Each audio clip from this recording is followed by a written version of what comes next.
అహరోను జనులను ఖండించకుండా వారికి భయపడి బంగారు దూడను చేయించి ఇజ్రాయేలీల పాపము చేయటానికి ఎలా కారణమయ్యాడో తెలుసుకుందాం.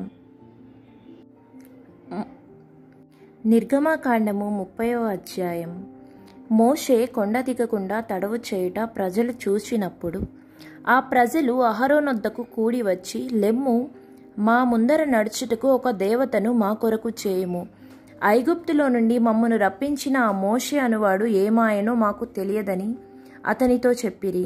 అందుకు అహరోను, మీ భార్యలకు, మీ కుమారులకు, మీ కుమార్తెలకు చెవులనున్న బంగారు పోగుల్ని తీసి నా యొద్దకు తెండని వారితో చెప్పగా, ప్రజలందరూ తమ చెవులకున్న బంగారు పోగుల్ని తీసి అహరోను వద్దకు తెచ్చిరి.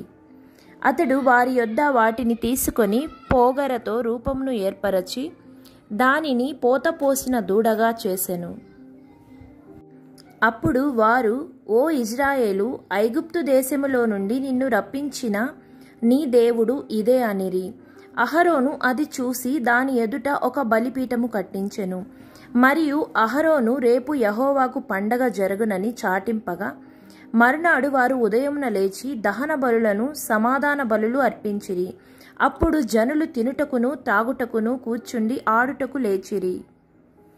కాగా యెహోవా మోషేతో ఇట్లనెను, నీవు దిగి వెళ్ళుము.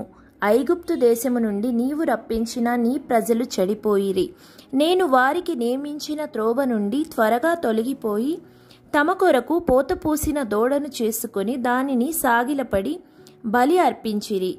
ఓయి ఇజ్రాయేలు, ఐగుప్తు దేశము నుండి నిన్ను రప్పించిన నీ దేవుడు ఇదే అని చెప్పుకొని రనెను. మరియు యెహోవా ఇట్లనెను, నేను ఈ ప్రజలను చూచియున్నాను. ఇదిగో వారు లోబడనొల్లని ప్రజలు. కావున నీవు ఊరకుండుము, నా కోపము వారి మీద మండును.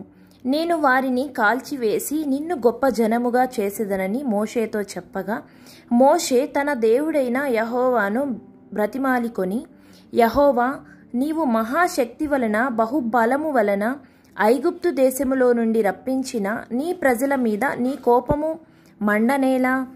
ఆయన కొండలలో వారిని చంపునట్లును భూమి మీద నుండి వారిని నశింపచేయనట్లును కీడు కొరకే వారిని తీసుకొని పోయెనని ఐగుప్తీయులు ఎలా చెప్పుకొనవలెను?